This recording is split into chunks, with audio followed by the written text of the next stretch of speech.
Бидний амьдралд цаг мөч хорон бүртээ уралдан өөрчлөлт, шинжлэлтийг өдөр бүр мэдрүүлдэг зүйл бол мэдээллийн технологи. Мэдээллийн технологийн хөгжил та бидний амьдралын хэмнэлийг өөрчилж, олон эерэг нөлөөллийг үзүүлсээр ирсэн.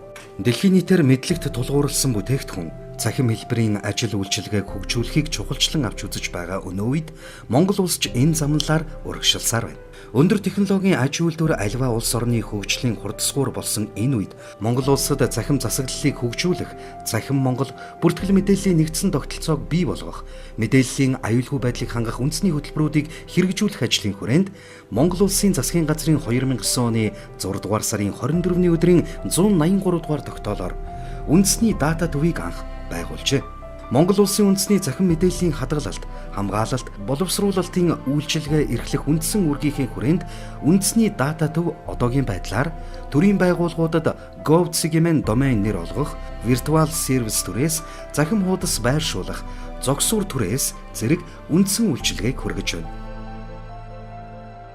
Үндэсний дата төв нь захиргаа төлөвлөлтийн хэлтэс, мэдээллийн аюулгүй байдлын хэлтэс, мэдээллийн технологийн хөгжүүлэлтийн хэлтэс, мэдээллийн сан нэгтгэлийн хэлтэс, техник ашиглалт үйлчилгээний хэлтэс гэсэн бүтэц зохион байгуулалттайгаар үйл ажиллагаагаа явуулж байна. Энд Монгол залуус Монгол улсын үндэсний захин мэдээллийн хадгалалт, хамгаалалт, боловсруулалтын үйлчилгээг эрхлэх үндсэн чиглэлгээ биелүүлэн ажиллаж байна.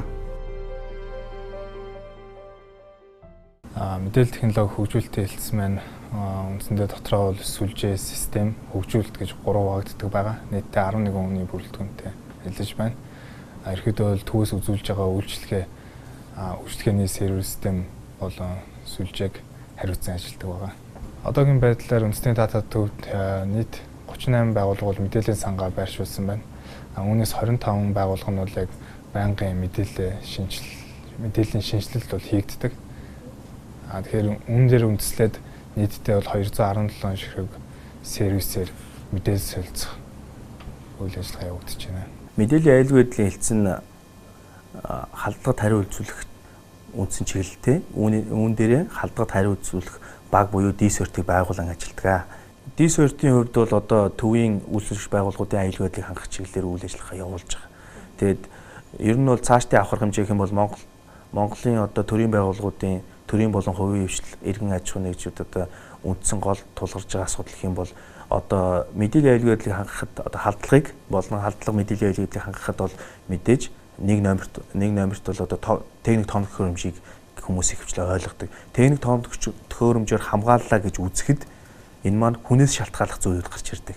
Тэгэхээр мэдээж D-CERT-ийн баг бол мэдээж хүн дээр тулгуурласан хүнийг сургах тухайн төрийн байгууллагуудын одоо мэдээллийн аюулгүй байдлын мэрэгчлэтнүүдийг сургах, тэднэр заавар зөвлөгөө өгөх, хэрэгцээ өрчлөн сэргийлэх тал дээр нь бол ажиллана гэсэн үг. Мэдээллийн сан нэгтгэлийн хэлтс гэдэг нь болохоор Монголын одоо төрийн байгууллагуудын мэдээллийн санг нэгтгэх, нэгдсэн мэдээллийн санг үүсгэх энэ ажлыг их зорилгоор 2014 онд байгуулагдсан.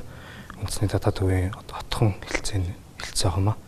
Тэгээ манай хэлтсэнд засгийн газрын 146 дугаар тогтоол төрийн мэдээллийн нэгдсэн сангийн ашиглах тухай 212 дугаар тогтоол зэрэг тогтоолуудыг хэрэгжүүлэх, эдгээр үйл ажиллагааг одоо хангах зорилгоор холбогдох одоо ажил үйлчлэгээнүүдийг явуулж ажиллаж байгаа юм хэлцээ байгаа.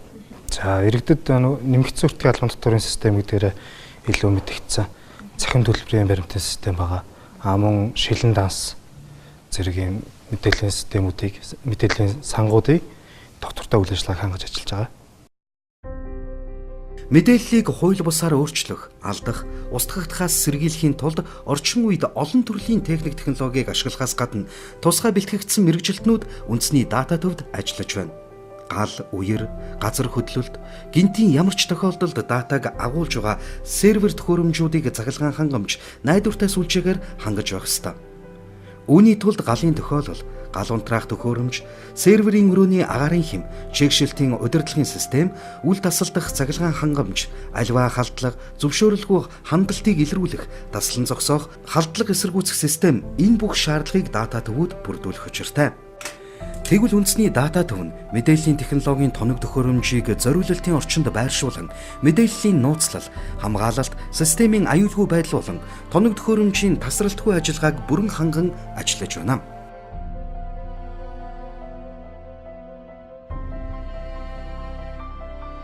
Үндэсний хэмжээний өгөгдөл мэдээллийг нэгдсэн байдлаар байршуулж, хадгалж хамгаалan үйл ажиллагаагаа тогтвортой, найдвартай, тасралтгүйгээр хэрэгжүүлсээр байгаа үндэсний дата төв нь энэ хугацаанд төрийн үйлчилгээний цахим түүц машин, камерын торгуулийн систем, замын цагдаагийн торгуулийн бэлэн бус систем, нэмэгдсэн өртгийн албан бус татварын урамшууллын систем, төрийн үйлчилгээний цахим систем, цахим газар өмчлөл, шилэн данс зэрэг системүүд дээр хамтран ажиллажээ.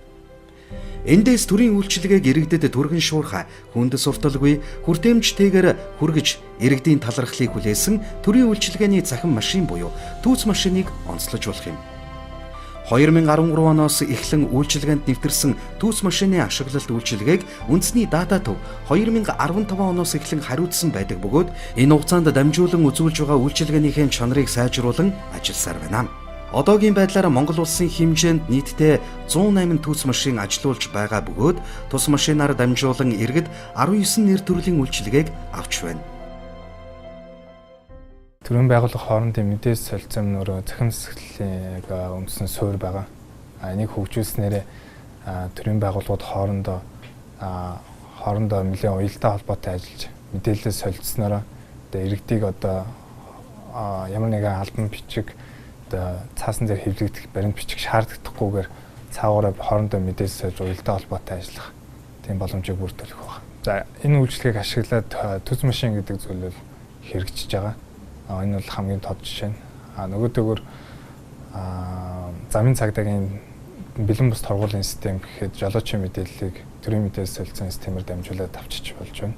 Төрийн байгууллагуудын мэдээллийн санг нэгтгэснээр төрийн байгууллагуудын мэдээллийн давхардал арилгах, иргэдэд хүрэх үйлчилгээний чанар сайжрах, мөн энэтэй холбоотойгоор иргэдийн төрийн үйлчилгээтэй холбоотой сэтгэл ханамж бас дээшлэх ийм үр дүнгуудыг үзүүлдэг.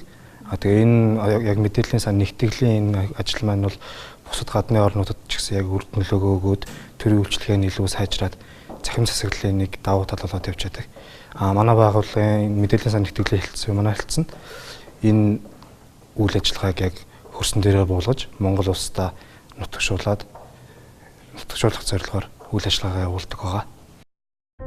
Үндэсний дата төв цаашид үндсэн чиг үүргийнхээ хүрээнд нээлттэй мэдээлэл, open data, төрийн байгууллагын дундын мэдээллийн санг үүсгэх орчныг бүрдүүлэх, хувийн хэмжлэлийн виртуал сервер түрээсэн үйлчилгээг клауд түвшинд зохион байгуулах, цахилгаан эрчим хүчний зардлыг 30% бууруулах зэрэг ажлуудыг хэрэгжүүлэхээр төлөвлөсөн байна.